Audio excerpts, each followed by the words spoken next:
নিয়ে যাব। তিনটে কন্যা সন্তান হয়, ওই তিন কন্যার বাবা এই তিনটে কন্যাকে লালন পালন করে মমতা দিয়ে বিবাহ শাদীটা দিয়ে দেয়। আমি রাসূলুল্লাহ জানিয়ে দিলাম ওই তিন কন্যার বাবাকে, আর আমি রাসূলুল্লাহ জান্নাতে দুটো আদর করে দেখিয়েছি যেমন পাশাপাশি ওই তিন কন্যা বাবা আমি রাসূলুল্লাহ আল্লাহর জান্নাতে পাশাপাশি থাকবো।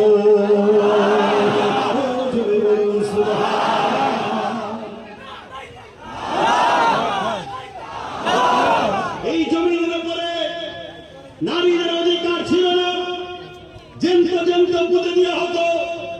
রোমের মতো সাম্রাজ্য, পারস্য, কিসরা, কাইসার, এমনকি আবু জেহেল, উতবা, সাইবা, এরা নারীদেরকে জেন্ত পুঁতে দিত, হত্যা করত, ভোগের জিনিস বানিয়ে রেখেছিল। আরে আমার মুহাম্মদ আরবি সাল্লাল্লাহু আলাইহি ওয়াসাল্লাম তিনি জমিনের উপরে এসে নারী